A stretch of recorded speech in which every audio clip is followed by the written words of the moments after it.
nematelmintos são vermes de corpo cilíndrico, atrelado nas extremidades. Muitas espécies são de vida livre e vivem em ambientes aquáticos ou terrestres. Outros são parasitas de plantas e de animais, inclusive o ser humano. Os nematelmintos possuem tubo digestório completo, com boca e ânus. Geralmente têm sexos separados e a diferença entre o macho e a fêmea podem ser bem nítidas, como no caso dos principais parasitas humanos. De modo geral, o macho é menor do que a fêmea da mesma idade e sua extremidade posterior possui forma de gancho. Esses animais são envolvidos por uma fina e delicada película protetora que é bem lisa e resistente. Ancilóstomos, lombrigas, oxiúros e filárias são alguns exemplos de nematelmintos que parasitam seres humanos. Essa doença se caracteriza por inchaço, vermelhidão, aumento da sensibilidade dolorosa e pelo aumento da temperatura local, que eventualmente se acompanha de diminuição funcional e, na dependência do local atingido, pode acabar passando sem que se perceba o processo. Essa verminose é adquirida pela chegada dos ovos deste parasita ao aparelho digestivo através de mecanismos como a deglutição, junto com alimentos, poeira de casa, objetos, animais, roupas contaminadas com os ovos dos oxiúros, entre outros. Entenda-se por inflamação um processo de reação a um agente irritante que atinge o ser vivo. Infestações intensas podem causar vômitos, diarreia frequente, inclusive com excesso de gordura nas fezes, insônia, além de irritabilidade, perda de peso e chegando à desnutrição. A filaríase ou elefantíase é a doença causada por parasitas nemátodes, comumente chamados de filária, que se alojam nos vasos linfáticos causando linfedema. Essa doença é conhecida como elefantíase devido às perdas de pernas de elefante do paciente com essa doença. Tem como transmissor os mosquitos do gênero Culex, Anopheles, Mansonia ou Aedes, presentes nas regiões tropicais e subtropicais.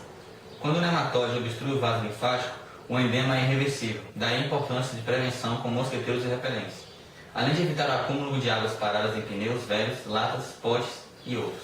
As formas adultas são vermes nemátodes de secção circular e com tubo digestivo completo. As fêmeas são alguns centímetros maiores do que os machos, e a reprodução é exclusivamente sexual, com geração de microfilárias. Estes são pequenas larvas fusiformes com apenas 0,2 milímetros. As larvas são transmitidas pela picada dos mosquitos e da mosca conhecida como a mosca varejeira. Da corrente sanguínea, elas dirigem-se para os vasos linfáticos, onde se maturam nas formas adultas sexuais.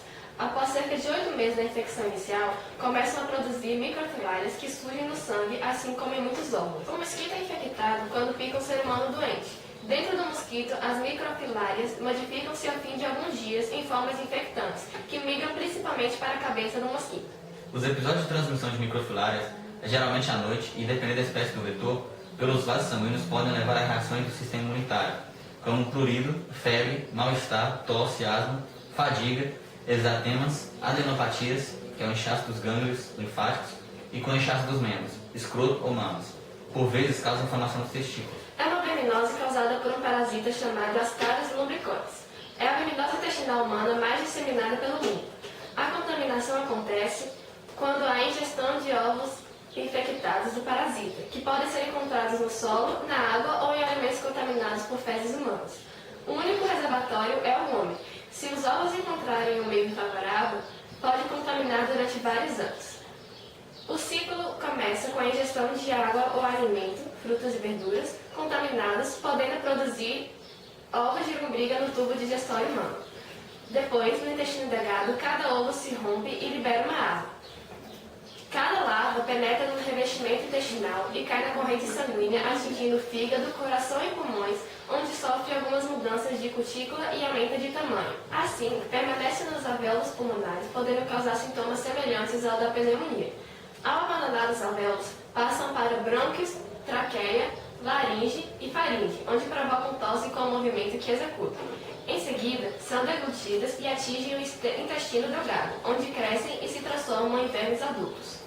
A maioria das infecções é assintomática. A larva se libera do ovo no intestino delgado, penetra a mucosa e, por via venosa, alcança o fígado e o pulmão, de onde alcançam a árvore brônquica. Junto com as secreções respiratórias, são deglutidas e atingem o intestino, onde crescem, chegando ao tamanho adulto. Em várias situações, podem surgir sintomas dependendo de órgão atingido. A ascaridíase pode causar dor de barriga, diarreia, náuseas, falta de apetite ou nenhum sintoma.